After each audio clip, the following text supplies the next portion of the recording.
What's going on, guys? Welcome to February's episode of Plus Club, the show where we play the games offered on PlayStation Plus throughout the month, and at the end of the month, we talk about it like a book club. My name's Seth, and joining me today is Chevy. Chevy, how you doing? Are you ready to talk about Foamstars, which released on PlayStation Plus, Rollerdrome and Steelrising? And yeah, how you doing? Doing okay. Weird month, but obviously that's why we're here to talk about those games. But yeah, should have something to say for at least one of them. I mean, obviously something to say about all of them. You played all three of them. Yes. Okay. But one of them much more than the other two. So Yeah, that's fair. I'm doing good, feeling energized, feeling ready to have this conversation. I am excited to have this conversation because I have, I think, some pretty nuanced thoughts on all three of these games. So, well, two of them. And so, yeah, it'll be a fun conversation to have. Also, a quick reminder that our game of the month is Temtem. Come back soon. We will be discussing Temtem 1.0, which, as I've caught up on the community and how they feel about the game, it'll be interesting to contrast that with our thoughts as people who have not been playing the game regularly and kind of are revisiting it from when it originally released. I think it was 2020 that happened. So come back for that conversation, see what we think of it. And Plus Club for our PlayStation Plus. Oh my God. For March. We don't know the games yet. But the rumor mill is saying Sifu is one of the games. Have you played Sifu? Do you know what Sifu is? did we not play that already? I mean, I've played it before. I mean, I don't own it myself, so I just feel like I played it for some reason. I don't know. Okay, but what do you think about that, if that were to be true? I Do you know what it is? Yeah. The third-person martial art game? Yeah, I don't really have any, thoughts one way or another. Yeah. That'll be interesting, though. I think it'd be a really good get for PlayStation Plus.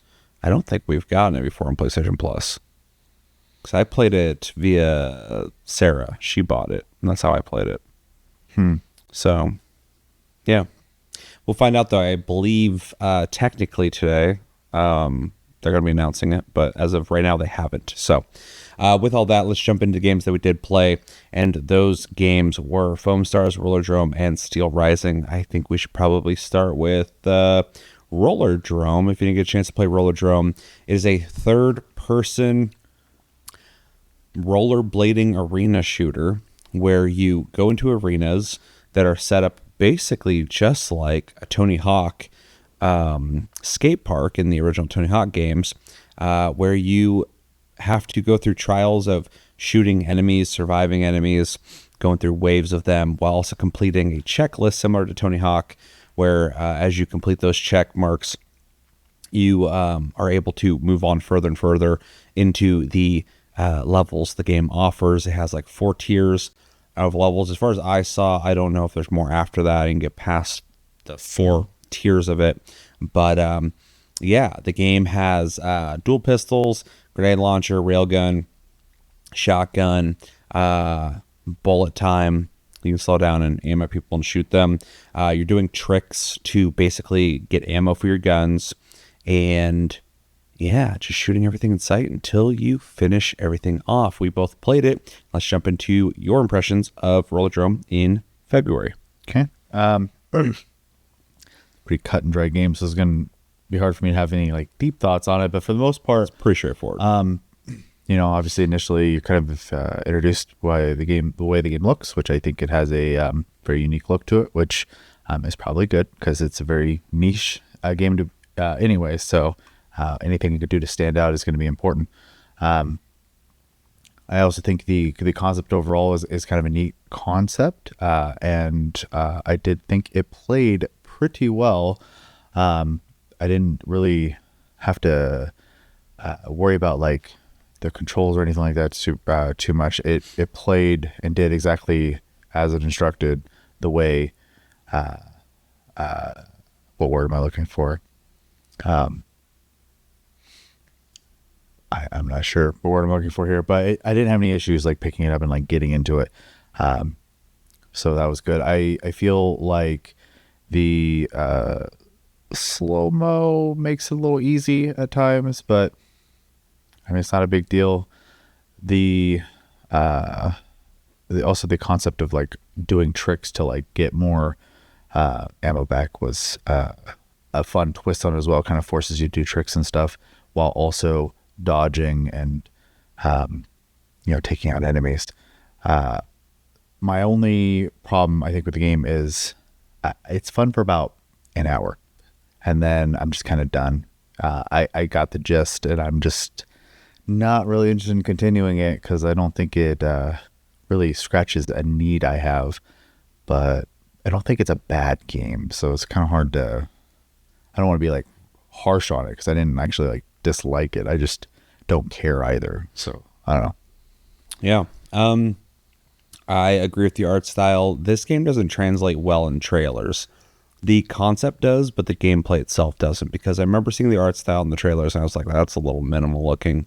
I remember seeing the gameplay and thinking it was going to be like stiff and weird because some of the animations look kind of stiff and weird, but I was surprised to find out when playing it that I did think in motion while playing it, the art style does actually look kind of cool. It is minimal, but I think it looks better just like, on a 4K screen as you're playing it, not compressed through the internet. So yeah, I wasn't like blown away by it, but I did think that it worked pretty well. And then gameplay was actually a lot better than I thought it was going to be. The shooting's actually really, really tight. I enjoyed that aspect of it. And the tricks are super forgiving and very sticky, which I appreciate as well. I think that's one of the reasons why when I saw this in a trailer, it looked kind of janky, is because no matter how you land, you're going to land your trick. And just the way you move while doing tricks, looks kind of like robotic almost, but it's because the game is a shooter first and a trick game second. And the tricks are only to give you ammo, which I think is a fun and creative way to do that, because I was wondering, I'm watching this originally, thinking like, okay, shoot stuff, but why are you even doing tricks then? Like, who cares? Like, what's the point?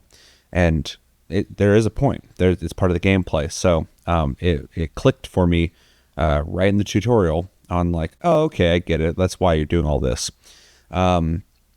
Concept is super basic. It's literally Tony Hawk with guns, which I appreciated because I like the Tony Hawk games and I like shooters. So yeah, that was cool. The first couple of arenas are really simple, kind of basic. I do like that they're set up kind of like a Tony Hawk skate park level, just because there's like little secret areas and stuff you can get to, not in the first like level or two, but there's like a couple areas where you can kind of like launch yourself up to areas if you're like paying attention, like the mall level, the level after that. I forgot what that place is. It's like in a canyon or something. It's got multiple levels, but yeah, and I like how it has like things to collect around the map too. You got to get like 5 of them. I forgot what they're called, but it kind of reminded me of the SKATE in Tony Hawk. And then yeah, the shooting is fun. In the earlier stages, I did also think it was like super simple to do with the slow-mo, but as you play the game more and more and you start getting used to just like movement and shooting, it's kind of fun to play around with real time and slow-mo at the same time. Like with the grenade launcher, I was like a lot of times shooting in real time, but then like going slow-mo when like missiles were approaching me, stuff like that. So yeah, that was cool. Story I didn't really pay attention to a whole lot. I assume some kind of competition you're in. I don't know. I don't remember. I don't remember the girl's name either, so I wasn't really paying attention for the story. But yeah, for the gameplay, it was fun. I actually really enjoyed it a lot. I will probably play through and beat it at some point because it is kind of a short, little easy game. You can kind of get in, play, be done with it, which I really appreciated about it. Enemy variety was pretty good. Definitely, you can kill any of them with any of the weapons, but some of the weapons are definitely more meant for certain kinds of enemies, so it does give you a reason to kind of switch your weapons around, which I do kind of appreciate, because once I got the grenade launcher, I was like, why would I use anything else? I know it could be argued that you only get the 2 shots at the grenade launcher before you have to do tricks to get your ammo back, but if you're constantly doing tricks while you're moving around the map, you're just getting your ammo back and shooting constantly. So, which I thought was a lot of fun. So I'm not complaining. I just once I got the grenade launcher, it was like hard for me to go back to other weapons unless I needed that. Every once in a while, I'd like hop over to the shotgun because I like its slug move. Just because the timing aspect, I think, was a lot of fun. Would have been cool to see other weapons do similar things as well. Have like cool little mechanics and stuff like that. So, but yeah, overall, I think the game was a lot of fun. Way better than I thought it was going to be. The concept does seem like something that, I would be interested in anyway, but because it did look very indie and kind of janky, I was a little worried, but finally playing it, I'm happy to say that it works really well, and I'd like to see a Rollerdrome too, because it's a cool little concept. So, yeah. Anything else? All right. What do you got for recommendations? I suppose Tony Hawk games, if you're into those. For sure. If you're into games Bullet Time or Max Payne. Well, it's hard because I never played Max Payne, so I couldn't recommend Max Payne to people. So I would. Effectively, something that's a little deeper than just shooting because of the trick mechanic in there. You have to kind of multitask, and if that sounds appealing to you, I think the game does a pretty good job of that. I don't think I have a whole lot more outside of that. Yeah, I would just say arena shooters, if you like those, you might dig this. If you like third-person shooters that are fast-paced and kinetic, I would recommend this. Skateboarding games and rollerblading games, even too extreme from back in the day, I'd recommend it. You touched on Tony Hawk. I agree with that, especially with the systems that are heavily inspired by Tony Hawk. You will appreciate those. I jokingly said Max Payne, but I do also mean that, because if you like bullet time, I think you'll appreciate the slow-mo in this. I think it's a fun thing. Even if you like the skate games, anything like that, I think you'd like this because you are doing tricks. Man, maybe if you like Super Hot, I would say check this out, just because Super Hot is kind of like a problem-solving shooter. Like, you're figuring out the scenario as you play, and this game kind of feels like that too, because it starts spawning all these enemies that are shooting missiles or trying to snipe you, or later he's shooting laser beams at you, or all that kind of stuff. And so there is an element of like, okay, I'm going to go over here, hit this dude, then do a backflip, do this and that. So I'd recommend it to you, and yeah, I think that's about it. I'd recommend it to more people than I thought I would originally, but it still is kind of niche, because like if you're not into like the rollerblading aspect, you're not going to be into it. And if you're only into the rollerblading aspect, you're not into the shooting aspect, you might not be into it. So you're going to have to accept those two things together. But if you can, it's a lot of fun. Anything else? All right, I will grade it. I'm going to give this a soft B. I almost went B minus, but I feel good with a B. I think it's mostly just concept. I think the concept is really good. I think it's fun. I do think that I can understand somebody playing it for like an hour and kind of being done with it, but even if you got some enjoyment out of that hour, that's good. For me, I can keep playing it just because I think the gameplay is a lot of fun. Graphics are not great, but the visual style is cool. And I like how they prioritize the shooting over the rollerblading, so as you're not getting frustrated from like trying to land tricks perfectly while also trying to shoot at stuff. I think it was done responsibly and smart. So yeah, solid B. I think the concept was a lot of fun and is executed well. Yeah, I mean, I'm not super into it, but that doesn't mean it's a bad game. I actually think the game was fine. I just think it lacks a little bit of depth. Not that it has to have a lot, but no depth. So I'm going to give it a B minus, because I don't think it deserves lower than that. I also just, don't think it's much more than that either. So, yeah. All right, so a B and a B minus. Let us know in the comments what you guys think of Rollerdrome. Did you like it? Did you not like it? If you didn't like it, why didn't you like it? And if you liked it, what did you like about it? What was some of your favorite stuff from it? If you have finished the game, what do you think about it from that perspective? I didn't finish the game, but I played it for quite a bit and intend to keep playing it. And what's your favorite weapon? And yeah, is there anything about the game that we didn't touch on? Let us know everything you're thinking about in the comments below when it comes to Rollerdrome. All right, next up, let's talk about Steelrising, which if you didn't get a chance to play Steelrising, it's a Souls-like. Straight up, Souls-like. You walk through, you lock on targets, you fight them, you dodge. There's ranged attacks, plethora of different weapons. The bonfires are basically these cages you get in, and you can modify your character from there and reset enemies. It's a Souls-like as you could Souls-like. The only difference here is it's based in, I think, the 1700s, around the French Revolution. Fluffy white wigs. Fluffy white wigs. It's in France. It's in Paris. You play as an automaton. So this robot chick, I don't remember if she has a name or not. I don't think so. And yeah, you're keep it the bodyguard. Keep it vague. You're set out on a mission, and you go out to do that. You explore different locations through Paris, and you fight a variety of other mechanical enemies that are all over Paris. And yeah, typical Dark Souls style fare, like bosses that are going to be challenging or really fucking annoying because of mechanical issues with the game itself. Goddamn. We'll get into it. We both played it, and I go first this time, right? Mm-hmm. Okay, so this was a game that I almost pulled the trigger on when it came out. I thought it looked really cool.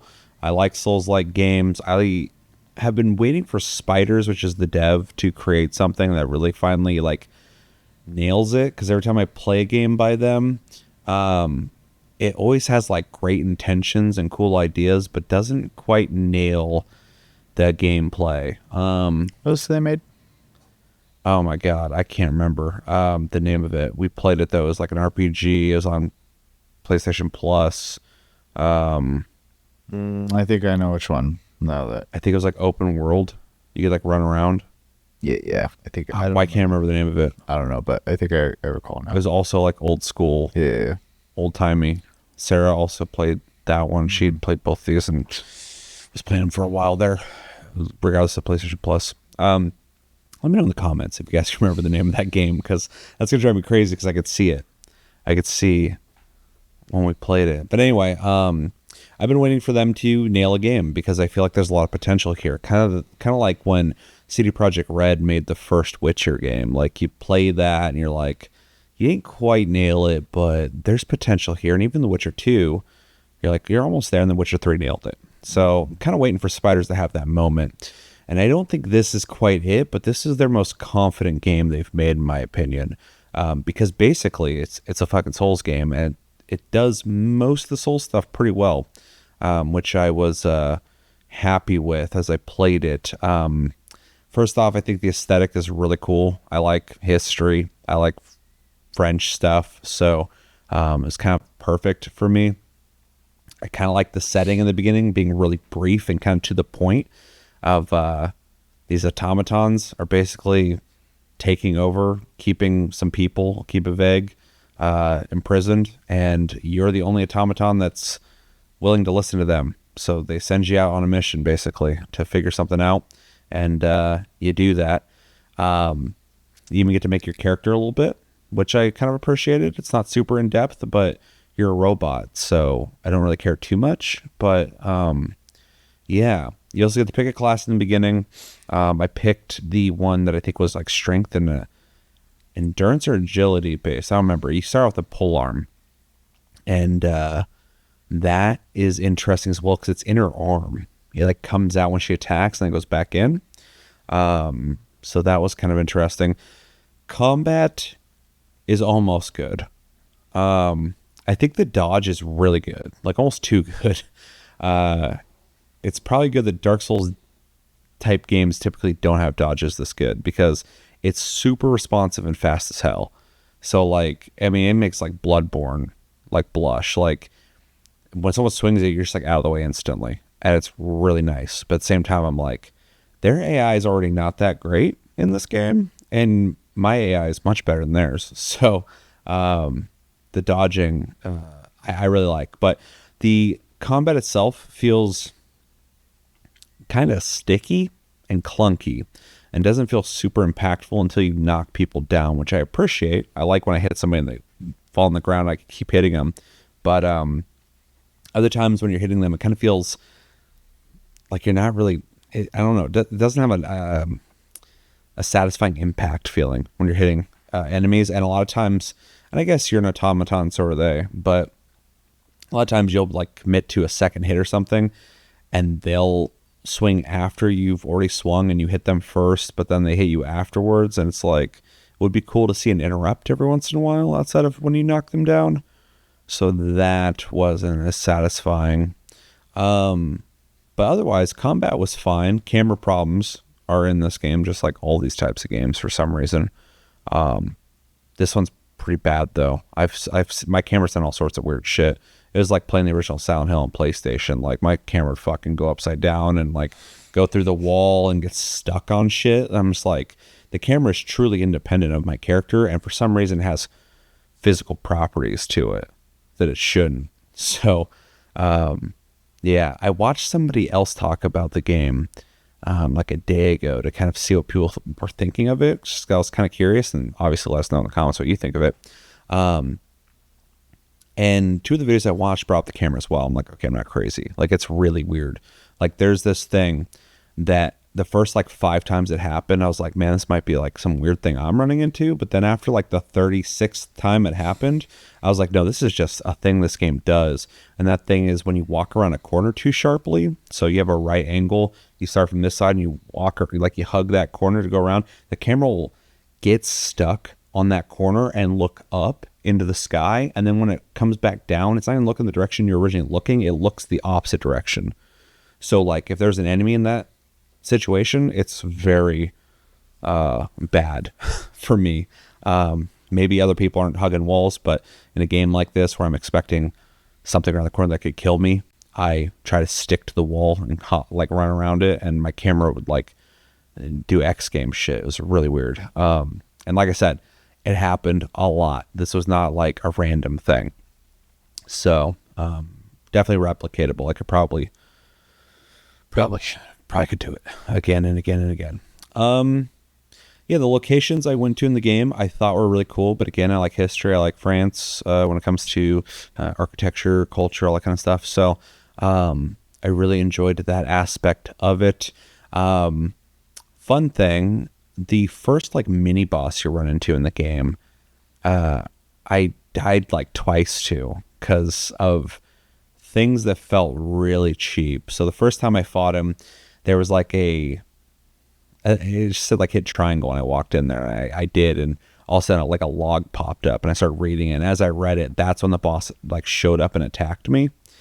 And you have to hold triangle to get rid of that. So I'm like dodging and like getting hit every once in a while. I'm trying to get rid of it. I can't see because like half my screen's taken up by this thing.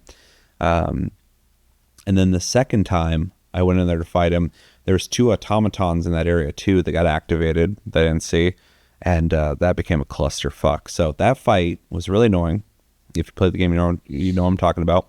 I beat him on the 3rd try though. But then the actual boss you fight later at the dock, which you're seeing in this footage, I beat him my 1st try. I just saw that dude, fought him super easy. So I don't really know how to gauge that, I guess. That seemed really weird to me. But yeah. And as I played on, I didn't have issues with really anyone else so far. So I guess there's just that one area. I mostly blame like the way the place was set up. There's like little trees and like little hills and stuff you couldn't walk over. So I was getting stuck on shit. And it was super clunky. I kind of hated it. But it didn't even feel like a proper like arena to fight in. It just seemed really, I don't know, stupid. But anyway, weapon variety, I'll try that again. Was pretty good so far. I thought it was kind of interesting. I think you tried this weapon, but in the beginning you can pick like a magic weapon, but you said it was just weapons with elemental properties? Effectively ice tonfas. Yeah. And I was kind of curious if there was magic in the game or not, but yeah, according to that, it sounds like it's just elemental, but it's kind of interesting. I picked the polearm. It's very slow, but has distance, which I appreciated. I tried the fan, which I kind of liked. The claws, which were okay. I had like a dual blade setup. One was like a falchion, and the other one was some other kind of smaller sword. That one was pretty cool as well. Got a couple of things too. I think I got like a ranged weapon, some kind of elemental chain. I think it was like a fire chain or something like that. I don't remember. But pretty good variety, but I've stuck with the spear, the polearm, this whole time. So nothing that's really enticed me too much to get away from that. And I can't really think of anything else to bring up that I really have too much of an opinion on. I do plan on playing this more though. I do like it, but it's super like unremarkable in terms of a Souls-like. I think it's super safe, so that's why it works well for me in terms of like not a whole lot to dislike outside of some like mechanical issues, but it also doesn't do much in terms of like changing anything with the genre outside of, you know, being a little more straightforward with its story, which I appreciate, and the setting. It also has a jump, a grappling hook, and what else was different? There's like those things you unlock that you're able to put in perks basically, which I thought was kind of interesting. But other than that, it's pretty much just a Souls-like game. It's not as good as a Souls-like game. So, yeah. But overall, it's pretty fun. I actually liked it. So, yeah. Your thoughts? Well, I went into the game blind. I had no idea what it was. So when I got in there, and the first thing was the character selector, I always appreciate that in a game, though I was mildly annoyed, and this is not a fault that I'm going to dock the game for, just a personal gripe, that your skin tone cannot match your face. Drives me insane. Skin tone, or your material you're made out of, I should say. Yeah, I picked and they don't match completely, but I picked the girl that has like the powdered face with like the rosy cheeks. I think it's the second head. There's two heads that are like that pretty much. They're more on the pale side. And then I picked kind of an ivory white shell. So like it kind of matched, but it also didn't. Yeah. So, but yeah, it definitely feels like the body is a separate piece than the head itself. Yeah, and obviously, like, you're not going to be staring your character that much, but at the same time, like, if you're going to give me the option to make my character, kind of drove me a little crazy. But I do think the idea of, like, you picking your material, stuff like that was kind of neat. I honestly would have liked seeing maybe even some more depth to that, maybe stat-wise, depending on your material. But unneeded, just random thoughts. So, yeah. You get a couple archetypes to start as, which, you know, is to be expected with the Souls-like games. You know, obviously, ultimately, it comes down to, you know, your stats as you level and a weapon you end up liking to use. But I did go for I don't know if intelligence is the stat in this game or not, but effectively the intelligence stat of this game, and the, as mentioned earlier, like ice tonfas, which I was not aware of, were going to be that. I just assumed that was the weapon, and I was going to get spells, and maybe there are projectile spells, and I just didn't grasp it. But to my knowledge, if you hit I think it was L2, you would just kind of, it'd be like putting the potion coats in like a Souls game on your weapon, is what it just kind of like, you rub your hand over them and they got frosty, and that was it. So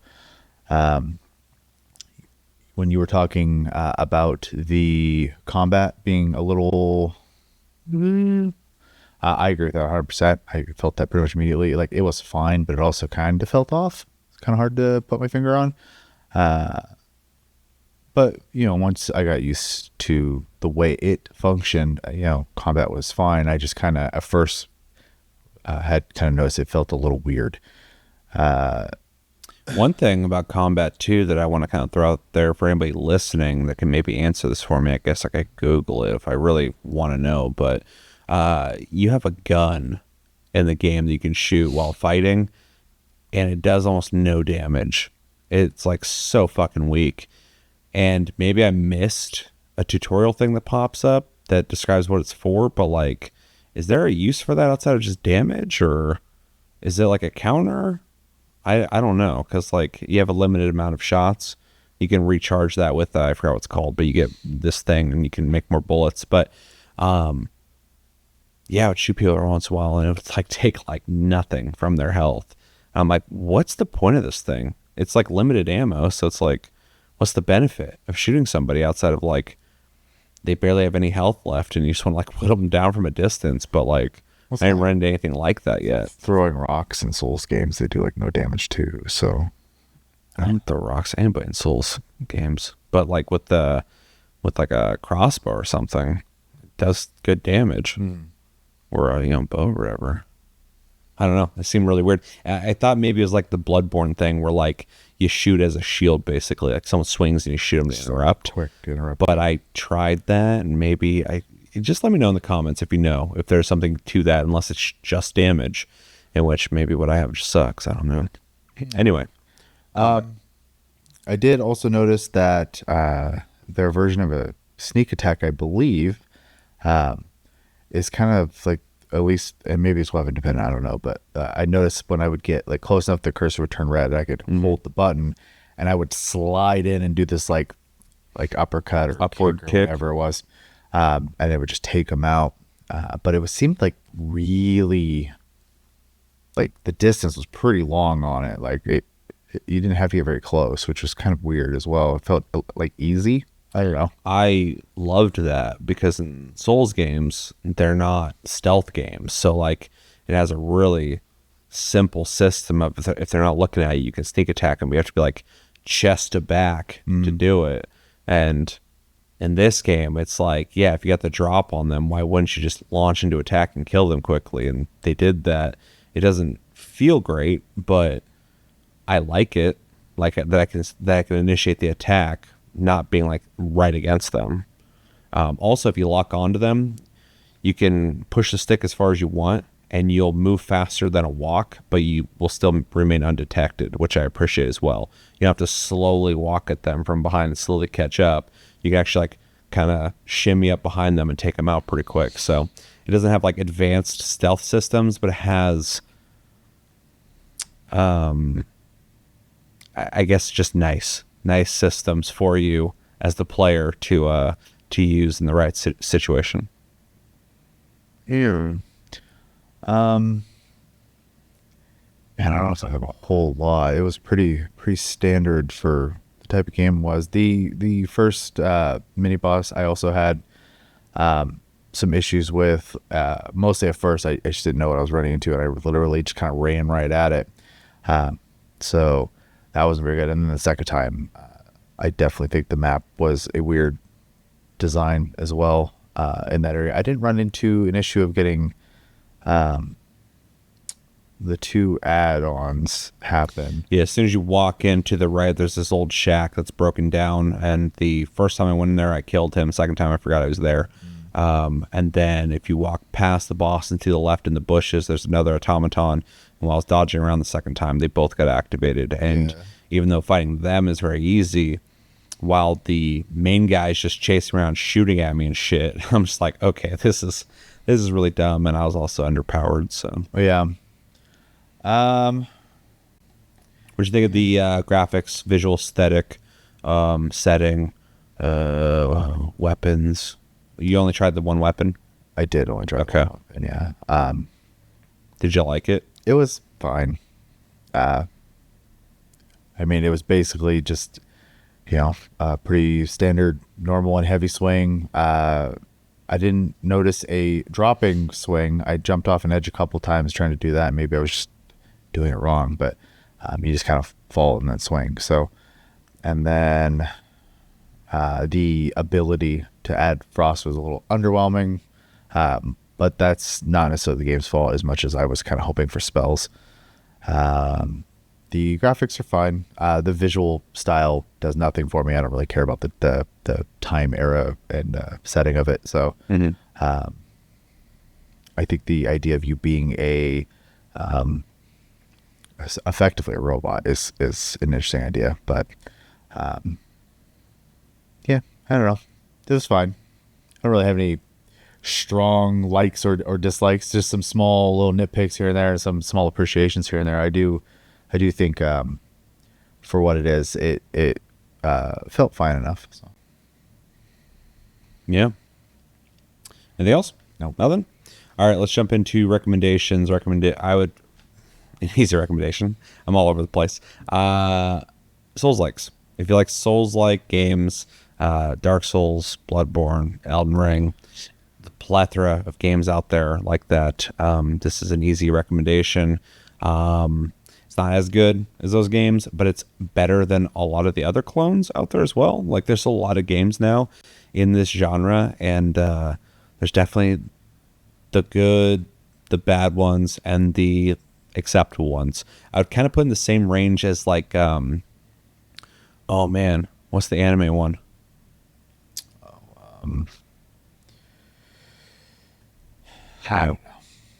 Code Vein. Yes. Code Vein. Oh my god, my brain was like not working.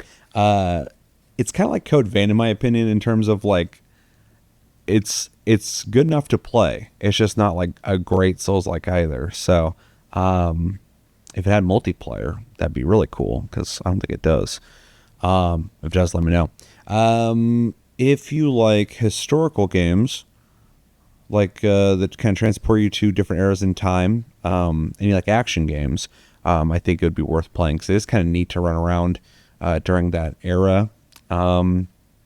If you like third-person action games in general, this isn't like super challenging like a Souls-like game, so I think just if you're looking for like an action game, you might dig it. I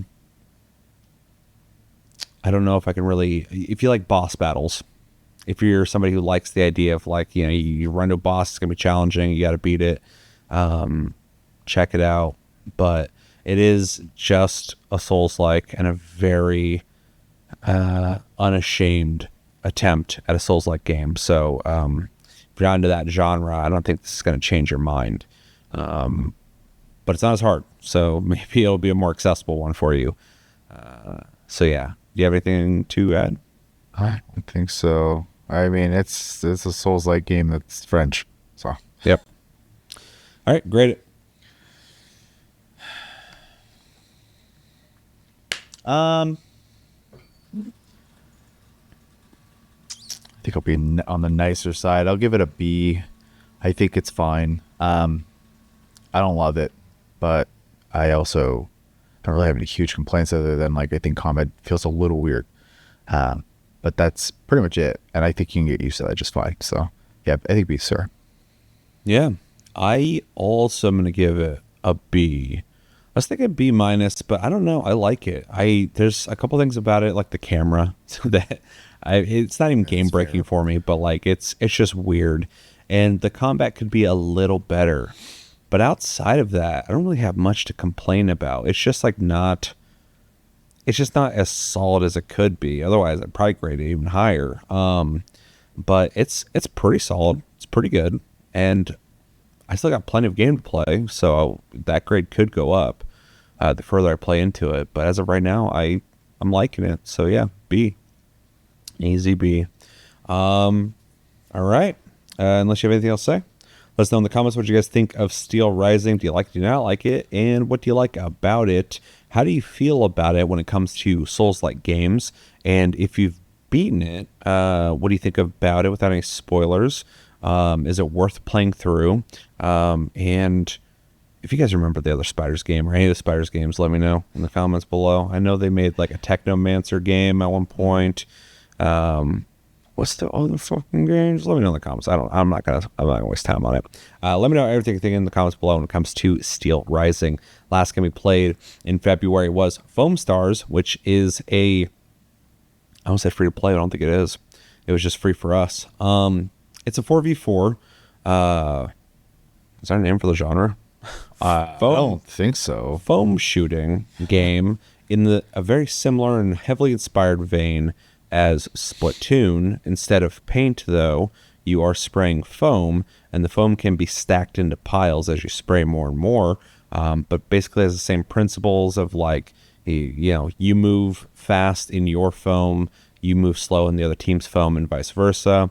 You use a surfboard to move around. That's basically your run, but it's also used as a device to either save people on your team who have been foamed up. As you shoot enemies, they accumulate foam until they turn to a ball and they just roll around. And if you hit your teammate with your surfboard, you free them. But if the other team hits your person while they're foamed up, they get not killed, but chilled. So they get kicked out. The game has a game mode where you basically, it's like team deathmatch until a star is made on each team, and then you have to eliminate their star. So it kind of turns into Protect the Pimp from Saints Row 2. Then there is a Overwatch mode where you basically escort a giant duck into the other team's base. And then there is a mode where it's like 2v2 in an arena, kind of like the Gulag in Warzone, while the other two people on your team, on both teams, are up above just shooting foam into the arena, trying to help their team fight the other team. So 2v2 fighting, and then the other 2v2 is people up above supporting the fight as it happens. You take turns doing those things. There's like 8 characters you can play as. And yeah, you just kind of shoot foam everywhere, and shoot each other and hit each other with surfboards. We both played this, and give us your impressions of Foamstars. Okay. So first off, I think it's worth acknowledging the game uses AI assets, and that is an issue for some people. It hurts like on the music albums in the game. Yeah. I don't know a whole lot about it. I just know that it is in the game. I'm going to say one thing. As much as I understand the problems with AI, like people not liking it and people being correct and being worried about people's jobs being taken, this is going to keep happening in games. So the complaints we're having now are the least amount of complaints we're going to have about this. Ever. So if you don't like it, do not support it. Do not give them money. Yeah. Because it's not going anywhere. And so every time I hear about a game come out and people are complaining about the assets, complain, make noise about it. But if you're only complaining and you're not being active on like trying to stop revenue for that game, then it doesn't matter, right? Like I don't like it either. I'm not a big, like obviously there's a lot of uses for AI, and there will be more and more uses for AI. And I don't even respect the creations of AI as of right now. But I understand why somebody would want to use them. Makes sense. Like, especially when you're like, let's make a album art for our in-game music real quick, and we don't want to hire somebody. I get why you would do that. I don't like it, but every time I hear about somebody complaining about something in a game being made by AI, I'm just like, it's only beginning. Like, this is only the start. So if we really don't want that in our games, we need to organize and reject it. Otherwise, it's not going anywhere. So anyway, I just wanted to touch on that because I was hearing about that earlier today too, about the game. Yeah. So I think they were transparent about it though, which I think is important. I think it's very important for people to do that because at least you know what you're getting into. If you try and pass off AI schlock as like art made by somebody, and you don't tell people about that, you're being a little sneaky, and I don't like that at all because be transparent that you're fucking lazy. Just do that. Yeah. And then the other thing I think I had was the studio that made this game made like some other small projects before. I think we looked up. I can't remember. Yeah. But they're not a big company. So that being said, the game itself, I do think has an interesting visual style. They definitely embrace the idea of like this world where Foam Vegas or whatever it's called exists, and these arenas just popped up and you helicopter into them to participate in foam parties, I believe they're called. It's fun, right? You're not supposed to take it too seriously, and I think they do a good job in that. The character designs are also pretty fun as well.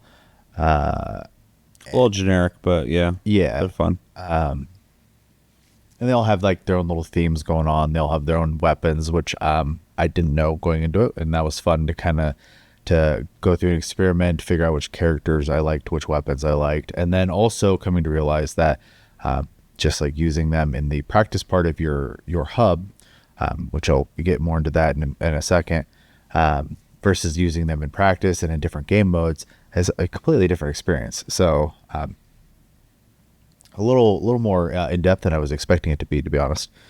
The main hub I think is fun. You have this whole downstairs area, which is your customization and the shop.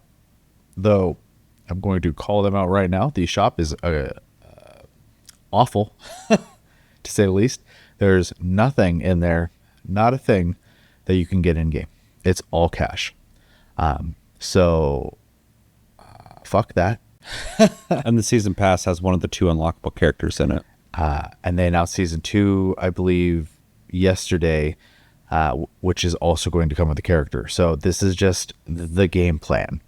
I don't know if these characters become available afterwards or not, but it kind of sucks because it's paid access. So. Yeah, if you know, let us know in the comments, because I'm really put off by the idea of to get new characters, new ways to play the game. You have to spend real money for that. Not only is that not good for the people playing the game, but it's not good for the people who made the game, because that's not a winning strategy. I also think it's completely tone deaf. The monetization of this game is 100% tone deaf. The state of most people's money these days, and to make a game where all parts of it outside of the basic gameplay is all the cosmetics, I should say, or just all cash. So kind of sucks. That being said, going through in the cosmetic section, being able to switch out your surfboard colors and having different skin types, as you would expect in these kind of games. They even have like a little hologram that floats on your back that you can change out. You have a nameplate which has like your normal stuff, like a title, a picture icon, and then like the board itself has different pictures and appearances and stuff like that. I like that kind of stuff, right? It gives you something to unlock, and it gives you just more of an ability to make something your own in a game. And then as you go upstairs, there's just this flat area with a very creepy little guy hanging out there with a very deep voice. Was he a duck? I can't remember now. Flat area. Upstairs. The area where you can actually practice. You're talking about the hub? When people join? Yeah. I know, it's like, yeah, it's a duck. Yeah. I think that area is neat as well, because if you go to I think it's the table or the duck, I can't remember. One of the two allow you to customize that area, and there are like furnitures and decorations and stuff like that. You can change the floor to be different styles, which at first I didn't really get why, but then I realized you're going to spend a lot of time in there in queue, and just kind of playing around, and it gives you a way to practice, and so you can have like basically environmental stuff to kind of like play around with as well. Also, people will hang out on the hub with you. Can switch teams, so you can test out things on each other, which I think is actually probably one of the smartest things in the game. Yeah, I think it's a good hub. Like, yeah, I like it a lot. One thing that's weird, and we had some network issues early on that just disappeared. Which people had online as well, so it wasn't just us. Yeah, and I watched some people review it, and one of the guys said he was having network issues in the game as well, and he said his internet was fine. Also in those reviews, nobody mentioned that this game had that gotcha system. Oh. And we didn't even know about it for like a couple hours. So I'm wondering if people know that exists or not. We can talk about that a little bit, but with the network issues, a big complaint with that hub is like there's a lot of loading involved. Like anytime somebody joins your game, it has to go to black and reset everybody. Yeah. Anytime you change something, like there's a lot of weird loading issues. It's kind of odd. Like it's a weird design. And the only reason I bring that up is like the hub is so well designed that it's kind of confusing on, you know, how some things are like kind of half-assed feeling, and then other things I'm like, this is a smart hub. Like when we're waiting for a match, like we're running around, we're like practicing our characters and checking out how foam's affected by certain things, and like it is a good hub. Like, but it also kind of gives you like, and maybe it's a weird reference, but like a lot of times when people are waiting around MMOs, they like run around in circles and jump up and down and stuff, right? You get fidgety. This game's like fidget like friendly. You just can do whatever the heck you want in that area. So and I think it's great. I actually wish more games would give you stuff like that. I think a lot of games miss that, and because the game also has like the typical social stuff you'd see in games, like emotes and stickers that can pop up your head and stuff like that. Yeah, it's just a good time. I think all hub-based games should have stuff like that. So, yeah, that being said, the game modes, we did the survival or waves or whatever you want to call it. I didn't mention in the beginning, but there is a single-player story mode that has 3 missions per character you can play through, basically teach you how to play the characters. And then there is a 4-player cooperative defense mode where there's basically like a generator that enemies are just trying to attack from one direction. You and your friends are using all your stuff to defend against them, and there is a roguelite element to every wave. At the end of the wave, you get to pick a stat increase, which I thought was kind of cool, actually. Yeah, I think it's a fun mode. I do think the map design is a little boring because they just changed the aesthetic, but you're in a box. Yep.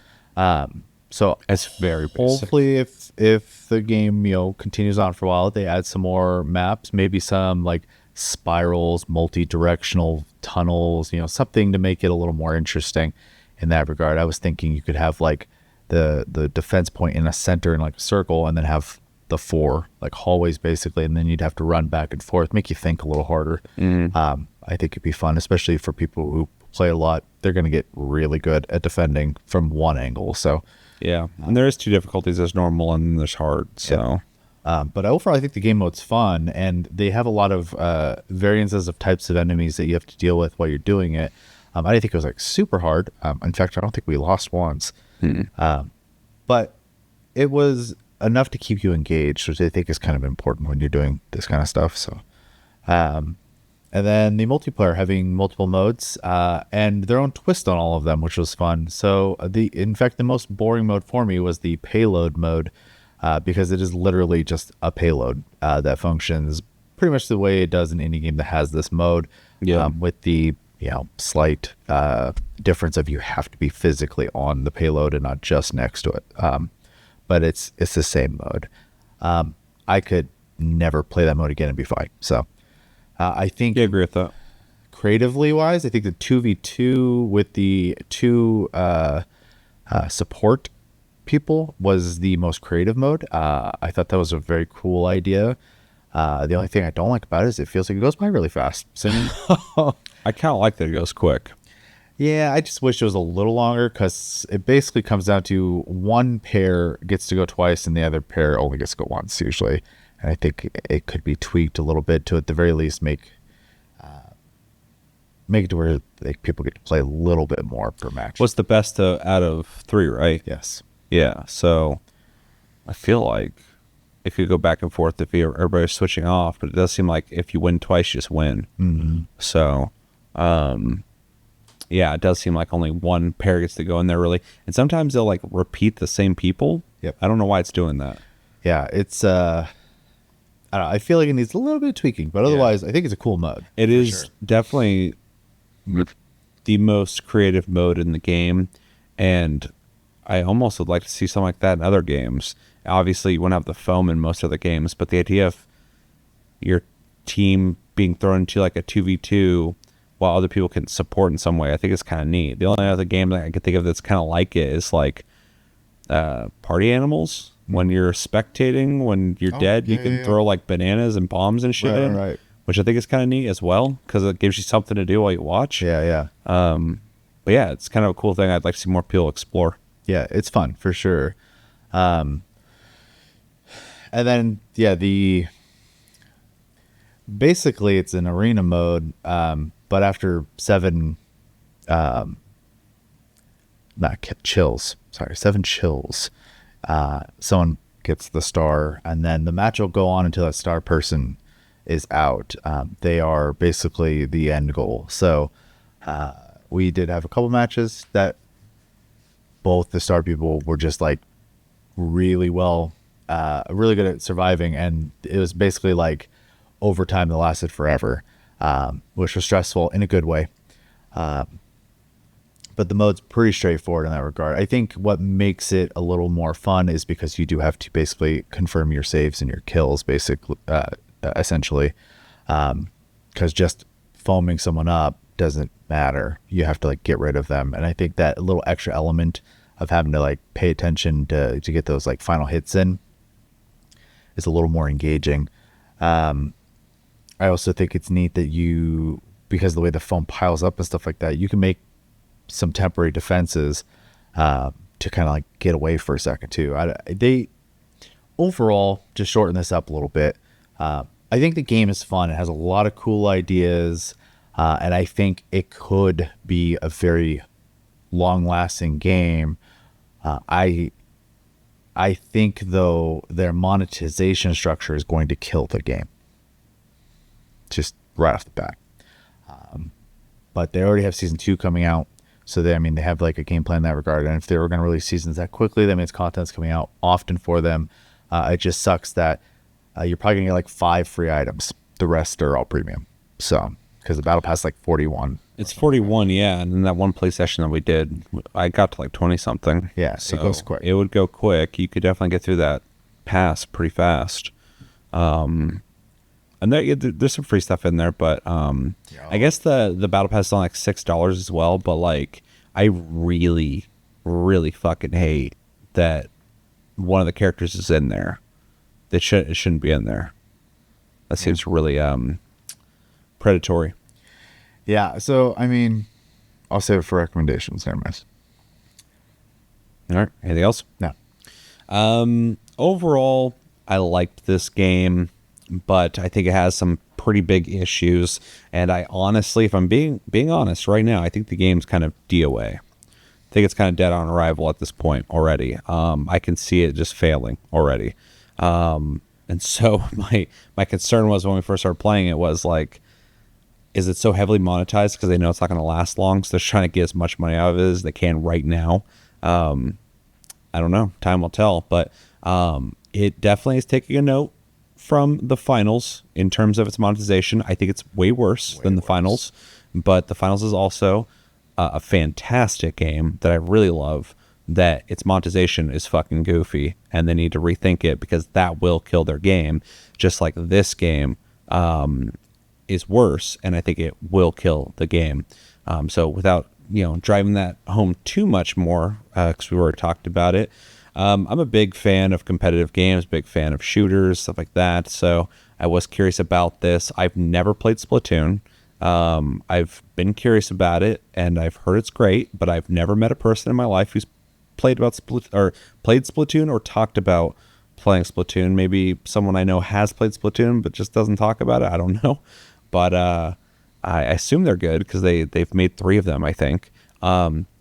But I've always been kind of curious about what that's all about. So first off, I'm happy to see a game like it be made, but also somebody giving a competition in any way, because if you have a game that's kind of created a genre, I think it's good for other games to dive into that. Of course, you're going to get people saying it's just a copycat or a clone, and I think this game definitely is changing some things already. It's definitely different enough, which I think is good. I think it is also good for any game to get some competition, so it doesn't get lazy, so it has to think of new ways to get creative. I think it's a good thing. And so even though I don't think this game will really put too much competition against Splatoon, especially if it dies off, if it were to be successful, if they were to fix its trajectory moving forward, I think it would at least inspire other people to make games like this as well, which I think would be cool, because eventually we'll get another great game like Splatoon. I'm sure some games that wouldn't be great either, but that comes with the territory. So yeah, interesting for me going into this game, being a shooter fan, because when shooting things in games, I just expect them to die. Whether it's like a tactical game where it takes 1 to 2 shots, or it's a game like Halo where you're dropping their shield, then elbowing them eventually. This game, for some reason, was not clicking with me for the first couple matches. I'd be shooting the hell out of people, and then like I wouldn't think to use my surfboard to hit them, and I'm just like, what the fuck is going on? Just in the moment, and eventually clicked for me. But it was really weird to play a game like this. Just like I feel like it'd be probably weird for me to play a game like Splatoon, although I do think it's a refreshing and neat way to do a shooter. It also makes you think about combat and strategies in a new and different way, because you have to. And when you play with randos, you notice some people aren't doing that, and some people are definitely doing that. So there's a couple times we're playing where shit was just really chaotic, and there was no overall team strategy happening. And then other times it did kind of click. So with a game that has so many things happening, whether it's on purpose, people are shooting things and doing their moves, or the foam is just doing things that's creating an atmosphere that makes it difficult to move or gives you the advantage. There's so many variables going on that it's kind of hard at first to be used to the general experience, but I think it's neat. The characters are all very generic looking, but their moves are interesting. They definitely, all have moves that are meant for like taking people out, but also a lot of them manipulate the area. Like one dude has like a gravity vacuum ability that will suck up all the foam, including yours, in an area. Just kind of resets an area. And just to remind you guys, enemy foam slows you down. Your foam keeps you going quickly. And so if, they've been dominating a certain area with their foam, kind of makes sense to drop that vacuum there and just take out all their foam. It gives, kind of neutralizes the advantage, but that gives you an advantage because now you don't have to do that manually. Also, it's weird to play a shooter type game where you're incentivized to just shoot the ground because there was multiple times towards the end when we were playing where I was also using a guy similar to the guy you were using that just shoots hose basically. Yeah. And me and you would just be sitting there just shooting the floor, trying to create more and more foam on the ground. And the higher it stacks, the harder it is for them to get rid of it too. So we're just trying to pile up foam everywhere so that if they wanted to come over to our area, it'd be difficult for them. So that's kind of interesting. It's kind of an interesting thing to have to think about. You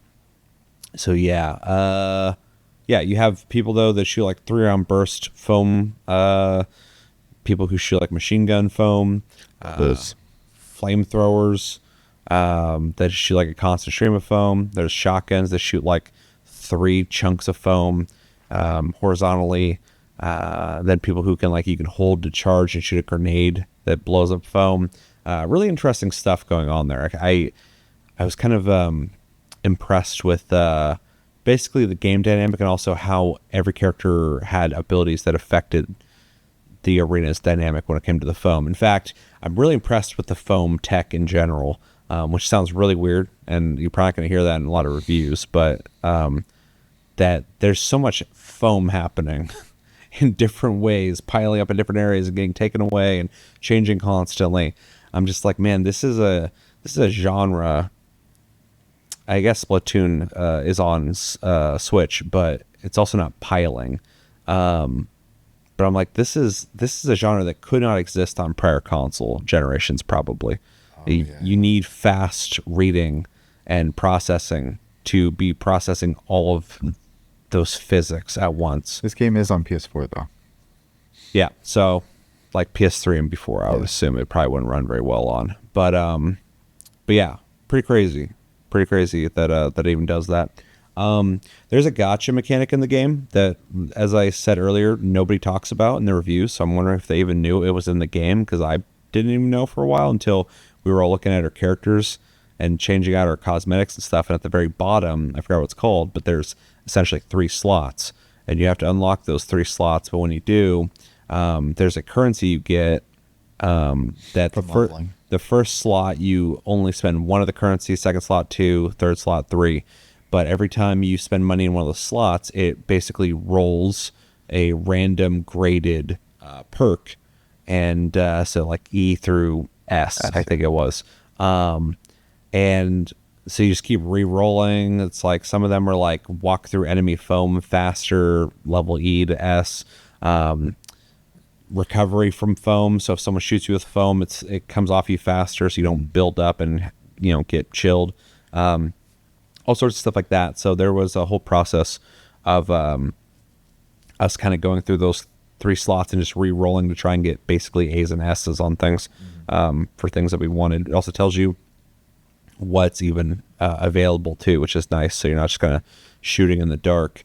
It also, after a while, will lock you out, so you can't just sit there and keep re-rolling. It's only a 15-minute wait, but it's doesn't want you doing that. So I don't know if there's like a real currency thing there. It states that it's to guarantee that your stuff saves, basically.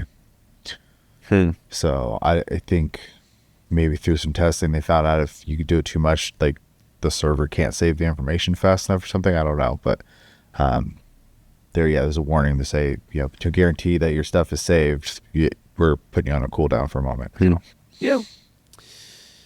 Yeah, so I actually kind of liked that system though, just because it did, like, while we're playing it, I'm like, okay, so you unlock some cosmetics and titles and stuff through playing the game. Most of the stuff that you have to unlock with real money, which is lame as shit.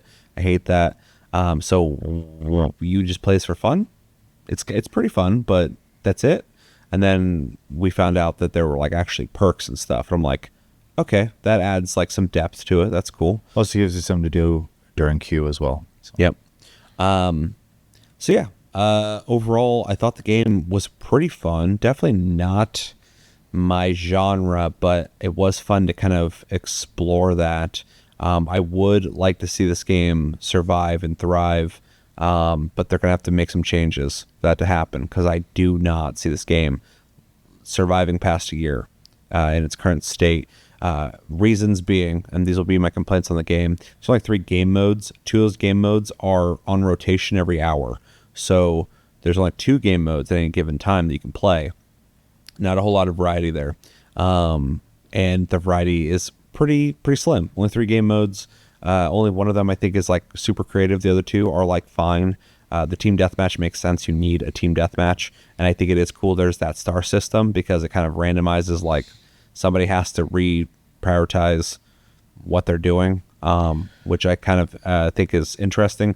And the 2v2 mode in the arena I think is pretty cool. The payload mode could fucking disappear. I wouldn't care. But yeah, so only 3 modes, not a whole lot. There's only like 8 characters, not a whole lot, but I think they are pretty varied. But not a whole lot, and one of them is locked in by a paywall, unless there's a way to get it. Otherwise, let me know in the comments. I'll retract that. So I'm not confident in that. And then the monetization's too heavy. It's too greedy. It's not inviting. I don't like showing up to any game, and I haven't even gotten invested into it gameplay wise, and they're already asking me for money. I get, like, with a free-to-play game doing that, but you got to look at the success stories of free-to-play and follow those. Don't make the mistakes people have made in the past of just being money hungry instantly. Like Warframe and Path of Exile have dedicated fan bases who want to give those games money because they made a great game first and they asked for money second. They didn't make a game that's playable and just go, we need your money though. Like, if the only way you can enjoy this fully is if you pay us. It's not a good plan. And so I think that's going to be a huge problem for this game, especially with a lot of the people that I listened to talk about this game.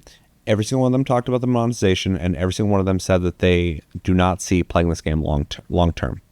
Yeah. Yeah, I was gonna say also just it's just kind of crazy to me. They do have these examples of people who've made games that the monetization feels completely optional, and they're doing just fine. And then you still have companies to this day making stores that have games attached to them, essentially. If I've learned anything from just like, watching, there could be weird examples, but like watching free to play, but also like watching people who watch streamers as an example, like if someone enjoys content or entertainment enough, they are willing to give money to that. So fun should be first. I don't know. I don't know how else to word it, but it's weird. I've literally seen people ask, how do I give you money, when they found a free item to be good? So like, I don't know. I think that needs rethought big time. So yeah. And the biggest frustration about it is when I hear Square Enix, if it's not like their first party AAA experiences, I'm already kind of weary. Some of their smaller like RPGs, I think are also like you can kind of rely on those. But when they get experimental, I'm normally of the opinion that it's probably not going to be great. And then they don't have a good track record outside of like their MMOs in making like, I don't know, online shooters and games that like games as a service type games, really. And this game plays pretty good. Like it's a pretty solid gameplay experience. So it kind of would suck to see it wasted because of bad planning. I know Square Enix didn't develop it, but it's their names on it. They published it, and the amount of times I've seen Square Enix publish something that feels kind of like a fucking waste of time has been many. And so I'd hate for this to be another game like that, because there's definitely potential there. Like this could be a great competitor to Splatoon. yeah, But the priorities are wrong. And so I really hope that they hear us and other people talking about this and just take the fucking feedback. Like, do you want the money now and your game dies, or do you want money over time that will easily be more than what you're going to make right now with a game that people actually like, that you can make live on for years? Like, I don't know. I worry about the same thing with the finals, and I love the finals. But I'm like, man, Embark really made a great game here, but their monetization feels shitty, so could kill the game. yeah. So yeah, same concern here. And this is something I hope I don't see more and more of, because right now, with all these layoffs happening, games getting canceled, people have less money to spend, and the celebration of indie games, just like in 2008, it's not the time to be slacking in your monetization strategy. You got to be smart about it. So Yeah. I don't mind giving you money for your game, but you got to make me want to do It's it. back and forth, and if one side's too heavy, the other side loses. So Yeah, exactly. Yeah, if I don't pay them anything, they lose. Yeah. And if I don't get anything of fucking value from them, I lose. So it's like, 100%. It's give and take. So right now, it feels like a solid base that's trying to take a lot from me. And it's like, whoa, slow down. Let's feel it out. Put all that content that you have in that store. Maybe keep a couple things. Put all that content in the fucking game that I can unlock for playing it. Get your season pass. I'll pay for that if I'm digging the game enough and unlocking shit I'm enjoying. I'm sure they're thinking like, no, we want you to spend $45 for this bundle though. I'm just like thinking, you're not going to get it from me. yeah. So rethink ways to get that 45 from me. Yeah, and the worst part is this is turning into a tasty cast, but Sure. Yeah, we should end this soon. a lot of these companies, I don't think they care so much that they're getting nickel and dimes for people. I think they're kind of counting on whales. So Yeah. If the game dies, the whales don't have an option to pay. Well, So they'd say the whales don't care in the first place. If they got that kind of money to throw away. Yep. So that's what I'm saying. Yeah. Early on, that are they looking for the money right now and then the game dies, or do you want to collect money over time? yeah. Yeah. Recommendations? Yeah, I would recommend it to people who are looking for fun alternatives to multiplayer competitive games, shooters. Obviously, if you played Splatoon, you're looking for an alternative to that, or you haven't played Splatoon and you're have looking Nintendo, yeah. and you're looking for an alternative to that. This is your only option. It seems like that's not the worst option. Outside of the things we complained about, it's as a game, the gameplay it works. Network issues, though, every once in a while. We had some of those. I won't dock it too much because I don't know if that was our fault or not, but they just disappeared, so I don't know what the fuck that was about. So yeah, alternative to shooters, alternative to multiplayer competitive games, team-based games. If you like games like hero shooters like Overwatch, I would recommend it to you. It's only 4v4, but it definitely has that like every character has the job and type of thing they should be doing vibe to it. Yeah, I feel like God, I had something. What would you recommend? The only thing I would really do is I would kind of expand on the hero shooter part to say that, because this is true for me, the one thing I don't like about a lot of hero shooters is that they're very PvP game and less shootery, and so like people are like sponges for damage. I didn't feel that way in this game. I think they have a good balance on how much damage you can take. So just to add on to that a little bit. Yeah. Yeah. Yeah, and then like, you know, games that have social features, because the game's pretty good about that, which It has a lot. very much appreciate. So if I like a game, but I have to wait, you know, in between matches, being able to just kind of dick around is a nice thing. So Yeah, and even when you're waiting for the match to start with randos, you can kind of like do a bunch of social stuff, which I think is neat. the loading screens, yeah, they're great. Yeah. So It sucks that a lot of the features I'm like, yeah, you guys thought about this, and then other things I'm like, oh my god, what are you doing? So it's just like the problem with these, not to get back into it, but the problem with these types of situations where you got a good game with horrible monetization strategies and stuff like that is like, it's fixable. You can fix this now. yeah. This isn't like an irredeemable thing. You can fucking fix it anytime. So we'll see. But yeah, I agree with that.